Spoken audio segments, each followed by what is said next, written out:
Hello, today we are going to discuss the history of witchcraft. Now, let's dive into it, okay?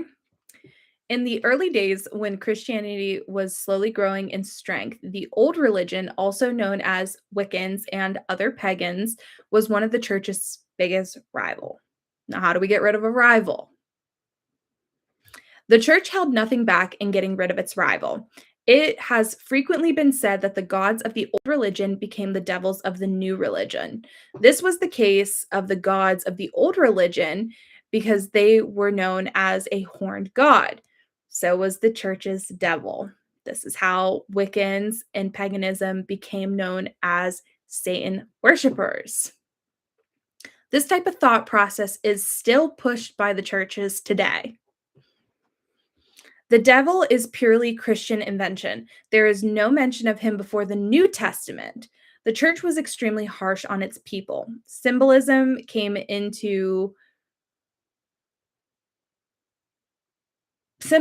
of Satanism came into being a parody of the church's mockery. It was a revolt against the harshness of the church. As it turned out, the devil did not help the poor peasants. It did not take the mother church long to find out that there was a rebellion against the church. Satanism was anti Christian. Witchcraft, in their eyes, was also anti Christian. Ergo, witchcraft and Satanism were one of the same. In 1484, Pope Innocent VIII produced his bull against witches. 2 years later, two infamous German monks, Kramer and Jacob Sprenger, produced their concoction of anti-witchery, the malicious Fairhem, also known as the Witch's Hammer. Now, this book was instructions on the prosecution of witches. It was not an actual finding book. It was actually denied publication by professors. It wasn't until they forged the probation of the whole facility, a forgery that was not discovered until 1898. The hysteria kindled by Kramer and Springer began to spread. It spread like fire flashing up suddenly in unexpected places. It spread quickly across the whole of Europe for nearly 300 years. The fires of prosecution raged. Humankind had gone mad. In 1586, the Archbishop of Treves decided that local witches had caused the recent severe winter by frequent torture. A confession was obtained by 120 men and women who were burned to death on the charge that they had interfered with the elements. A rough estimate of the total number of people burned, hung, or tortured to death on charge of witchcraft is nearly 9 million people. Obviously, not all of these were followers of the old religion, and obviously, not all of these people were practicing witchcraft or witches themselves. One of America's most popular known witch trials happened in Salem, Massachusetts. It is doubtful that any of the victims that were hung were really followers of the old religion or were witches.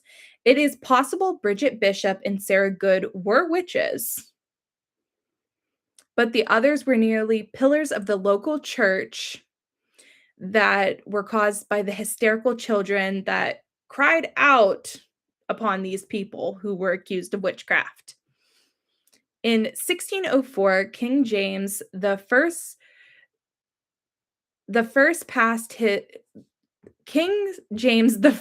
passed his Witchcraft Act, but this was repelled in 1736. It was replaced by an act that stated that there were no such things as witchcraft, and to pretend to have occult powers was to be faced charges with fraud.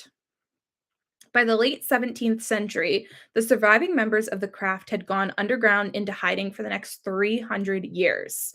To all appearances, witchcraft was dead, but a religion that had lasted 2,000 years did not die that easy. It survived in small groups of surviving covens, oftentimes only a family of practicing witches. Witchcraft has only been written from the church's point of view. It was not until 1921 when Dr. Margaret Alice Murray produced The Witch's Call in Western Europe that anyone looked at witchcraft with anything like unbiased light.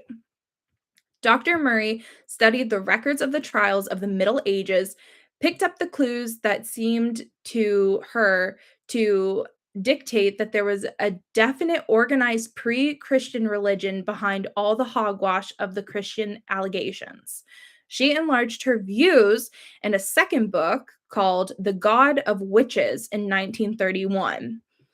It wasn't until 1951 that the last laws against witchcraft were finally repealed in England. This cleared up the way for witches themselves to speak up. Gerald Gardner and his book, Witchcraft Today, said, quote, "What Margaret Murray has theorized is quite true. Witchcraft was a religion, and in fact, it still is. I know because I am a witch myself." He went on to tell how the craft is still very much alive. He is the first to give the witch's side of the story.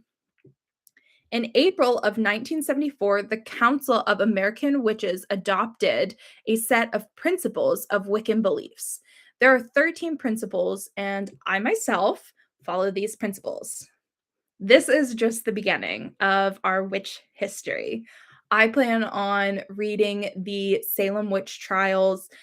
They are all scanned online and available through Virginia. I'm trying to think of the actual place that did it, but there all of the information from the trials is there. I recently went to Salem, and it is a very, very haunted place. If you are prone and sensitive to spirits, it can be very hard on you. It was very hard on me personally going to Salem, but I strongly, strongly suggest um, going to Salem, talking to historical people, getting the history of it, because the name like Sarah Good and Bridget Bishop really stand out to me because they were one of the first people accused of witchcraft in Salem, and they went on to trial. And these people were the ones that were like, yeah, like I am a witch, so there's a lot of history that goes into it, and I think it's very important that we know this history. And this book that I read, that I provided information from, is the Buckland's Complete Book of Witchcraft. Now, this is kind of like a starter book for witchcraft. Some people like it, some people don't. It's written from a man's perspective of witchcraft, and it's a good starter. I don't mind it. There's definitely bigger and better books.